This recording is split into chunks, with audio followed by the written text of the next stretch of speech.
ব্রাহ্মণবাড়িয়ায় বাড়িতে বসেই 5 ভাই বোনের মাদক ব্যবসা, অবশেষে গ্রেফতার। সীমান্তবর্তী এলাকায় তাদের বাড়ি, আর সেখান থেকেই চলছিল মাদকসহ ভারতীয় চোরাই পণ্যের অবৈধ ব্যবসা।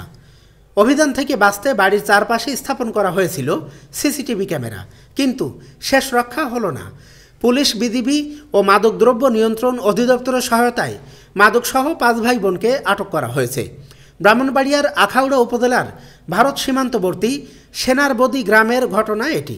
25শে জুন বুধবার বিকেল 4:30টার দিকে উপজেলার মোগড়া ইউনিয়নের গ্রামটিতে পুলিশ, বিজিবি ও মাদকদ্রব্য নিয়ন্ত্রণ অধিদপ্তরের সহায়তায় সহকারী কমিশনার ভূমি ফয়সাল উদ্দিন অভিযান চালান।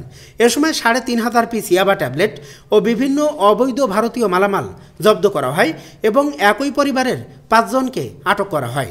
তাদের মধ্যে 3 ভাই ও 2 বোন।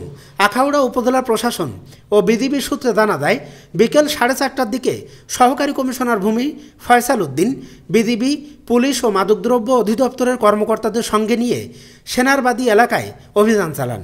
এ সময় গ্রামের একটি বাড়ি থেকে 3,500 পিস ইয়াবা, 600 পিস ভারতীয় ঔষধ, 13টি অ্যান্ড্রয়েড ফোন, 17টি সাধারণ মুঠোফোন, 2টি ল্যাপটপ, মাদক বিক্রির 21,000 টাকা, 6টি সিসিটিভি ক্যামেরা ও 2টি পাওয়ার ব্যাংক উদ্ধার করা হয়। স্থানীয় বাসিন্দা জানান, সীমান্ত রক্ষী বাহিনীর সদস্যদের ফাঁকি দিতে এবং নিজেদেরকে বাঁচাতে বাড়ির চারপাশে সিসিটিভি ক্যামেরা লাগিয়ে এই 5 ভাই বোন মাদক ও ভারতীয় পণ্যের ব্যবসা করে আসছিল।